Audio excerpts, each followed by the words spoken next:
Welcome to another episode of Washington in Focus. I'm your host, Tim Clauser, with the Center Square's Washington State Capitol correspondent, Carlene Johnson, here to talk about several stories she's been working on the last few weeks regarding the state's community reinvestment program, essentially this race-based program that allows people to get funding assistance from the state to help buy a house or business. But there's allegedly been some self-dealing in this program. Carlene, you've covered it extensively, as well as talking to the whistleblower that kind of blew the top off of all of this, who says that despite the state investigating the issue, they haven't reached out to her. Carlene, why don't you tell us a little bit more about this issue? Yeah, this is crazy. So this, actually it's been since late last year, or maybe it was summer. I can't even recall the first version of this story that I did with this whistleblower who, is a Black woman herself, used to be with the Tacoma Urban League for 8.5 years. And she's also a real estate managing broker. So she has her own, business on the side. So she was trying to help some of her clients, from the minority community take advantage of this community reinvestment program and have access to some of this grant funding. But she started to learn through the process that client after client of hers was getting turned down, or initially, having their hand held through the process, and then they weren't getting in on the action, so to speak. And she started to look into it a little bit further, ultimately stepped off of the Tacoma Urban League, which is a volunteer organization, but she stepped down because she was calling out some of the self-dealing where board members were, making sure that taxpayer-funded grants were going to their own family members in many cases. So that's when she started trying to get the Department of Commerce, which handles the CRP program, involved, and also the Attorney General's office. The AG's office is investigating both the Tacoma Urban League and, Corey Orvold's done a lot of work on her own with public records requests and kind of connecting the dots. She literally has a folder this thick, Tim, of all of her documentation. But the AG's office hasn't even called her in for an interview or even asked her on the phone. Yeah, let's get you on the record. She's just basically told, we've got everything we need from you. We'll call you if we need anything more. So she feels like she's, being blown off, the whistleblower being blown off completely at this point. It's pretty shocking. Yeah, I was going to say it's definitely shocking to hear. I don't know if you said it just then, but all these nonprofits getting millions of dollars in state funding to distribute. Not that this program is for them. The state gave them that money to distribute this funding, and they chose certain real estate brokers that they only work with, and it led to this alleged fraud. But very shocking to see. And you asked the AGO about this, Attorney General Nick Brown, at a press conference. I believe it was last week or in the last few days, and he wouldn't really say much to it, did he? No, they won't confirm or deny that they're doing an investigation. They say they never talk about those. I pressed further with the AG's office to say, hey, listen, the whistleblower is begging to have a sit-down interview with the investigator assigned to the case, who, by the way, a new investigator was reassigned last week. So she's been working with this woman in the AG's office, or trying to work with her, but sending her documentation.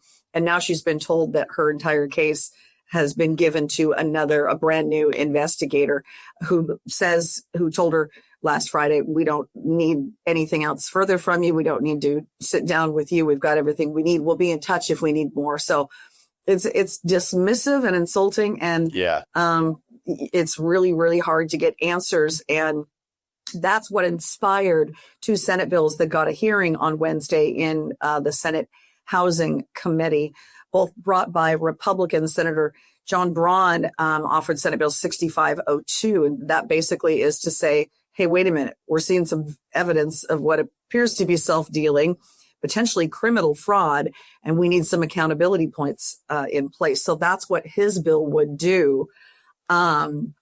There were only a couple people that testified on Wednesday in opposition to that. Corey Orvold, of course, was there to testify in person in strong support of it. I'll use the word infuriating for her. And that wasn't her word. I can sense her frustration because, as they often do with these controversial bills that you read a bunch of people signed up that want to testify for, they push it to literally the last 5 minutes of the 2-hour hearing. And her testimony was limited to 30 seconds. This is a woman who's spent now 9 months uncovering all of this and has all the documentation. And she was prepared to have a brief testimony of 90 seconds, but the committee chair limited it to 30 seconds. That's all she got. Unfortunate, but that bill might move ahead. There is a great deal of support for that bill at this point, which is good, right? Because as Senator Bond pointed out, when he briefed his bill before the hearing, he said, listen, fine. He goes, I didn't support this program to begin with, the CRP program, because I don't believe we should be doing race-based funding of taxpayer dollars. But if we're going to continue on down this road, then we better make sure that the people, all these NGOs responsible for deciding who's a winner and who's a loser, aren't self-dealing. And so I was actually surprised to see, how many people had signed in support. The other one, Tim, is Senator Keith Gaynor's bill 6167, and it doesn't look like that one's going to go forward. That one says, okay, if you get a grant from the Black Housing Initiative, for $100,000 for your project, you can't also get, a separate line item from Commerce. And, because some of these people have literally triple and quadruple dipped into these programs to their gain. It's a great gain for them. Yeah, well, in Orville's notes, we had seen that, some of these, the family members of the people that run these nonprofits, they were getting hundreds of thousands of dollars as the nonprofits were telling other applicants that there wasn't any funding available. And you would think that with the lack of comment from the AGO, and I get it's a pending investigation, and the lack of action from the Democratic majority that actually runs the state legislature that has all the voting power, you would think, oh, well, they're not doing much. Maybe there is no fraud or issue here. But I mean, some of these nonprofits, they've actually put officials or their directors on leave, have they not? Yes, the Tacoma Urban League has their CEO placed on indefinite leave. I've actually been told by a couple of sources that she's already either been informed that she's being terminated or will be soon. Seattle Urban League is also under investigation. And remember, the Department of Justice is looking into some of this, so the federal level is looking into some of this NGO fraud. Of course, what's happening in Minnesota. It's, emblematic of what's happening in most blue states at this point. And Corey Orvold has been in touch personally with the Department of Justice.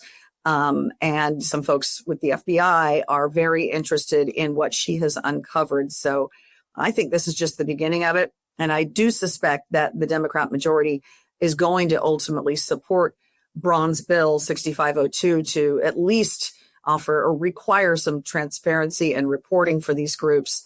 I think because they sense the federal pressure is going to come down, and they probably are thinking, we better get on board with saying, well, we want to make sure we're all on the up and up at this point, when up till now, everybody's just said nothing to see here.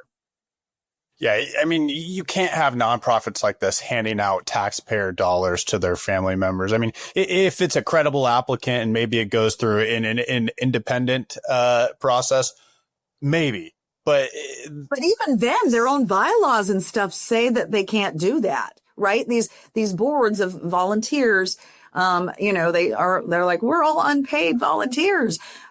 But then you can look, it's public documents that, when somebody gets a big loan like this to buy a house or whatever, and it's like, wow, that's the board president's daughter, who not only got a loan for a house, a forgivable loan, mind you, for her home, but also got debt relief from another program to pay off her credit cards. In some cases, people got loans to buy new cars. I mean, it seems that is not what the intentions were, I'm sure, of the folks that crafted the community reinvestment program and some of these other, kind of offshoots of that. I don't think that was the intention. If it was, that was wrong to begin with, and it now needs to get reset. Yeah, well, we've heard about instances where people people who are Black or in the minority community who would have otherwise qualified for this program were denied. We're told that the money wasn't there despite tens of millions of dollars being put behind this the last few years. It's shocking to hear. Really interested to see how it all pans out, whether the AGO picks up speed on its investigations or the Fed step in eventually. But Carlene, appreciate you covering this, and it's something that we'll continue to keep our eyes on moving forward. And for anyone hoping to catch that coverage, you can read it at thecentersquare.com. Otherwise, thank you for joining us for another episode of Washington in Focus.